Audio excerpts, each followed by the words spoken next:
Let me kick this off with something simple. Have you ever gotten an idea that keeps coming back? Nothing dramatic or life changing. Just this faint whisper asking, what if you actually tried? We had one of those, and I'd like to take you through the conversation that started in my life. The story starts in a very ordinary classroom. I look up at this guy and ask, what business are you planning on to push? He replied almost doubtfully, what if there was a business which captured people's memories and preserved them? I remember thinking, is this even possible or is this guy merely bluffing? But then I thought, each one of us has one of the scent which transports us to a memory, a person, or even to a childhood which we had thought we had forgotten. So the conversation continued. 2 weeks later, we made our first packaging prototype. If you had ever seen it, you would have said, please don't pursue this. But during a class presentation, something changed. Nobody laughed, and people listened. So the question changed from, should we pursue this, to how far this can go. Then arrived February, and a red post appeared. A woman wanted to recreate her late father's scent, willing to send his pillow, his bedsheet, anything that still held him. And that post changed our purpose. We no longer were chasing behind fragrances. Rather, we were talking about emotional connection and memories. That's something which made it worth continuing, even when everything else seemed uncertain. In the month of March, we entered a pitch competition, which we lost miserably.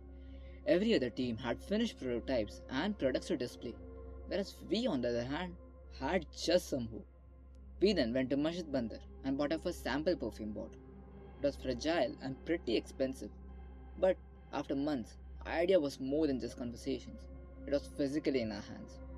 Then came the real bill. Costs, margins, logistics. Every day we were like, ये इतना complicated क्यों है? But we still kept on going. June to September was mostly silence. There were no orders, absolutely no engagement, and definitely no replies to our follow ups. After months of hard work, we were even starting to consider whether we should stop.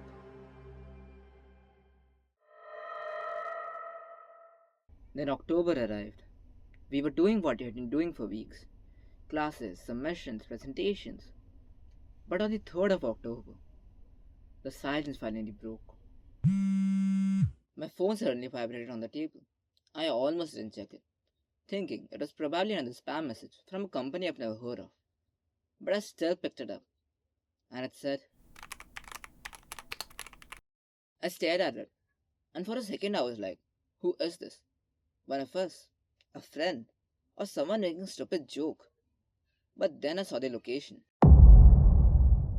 We didn't know anyone in Kerala. We didn't tell anyone there. We didn't even think someone from there would buy our product. Some random person just found us and trusted us enough to buy. It was the first time the idea of the small quarters of a room and entered in someone else's life.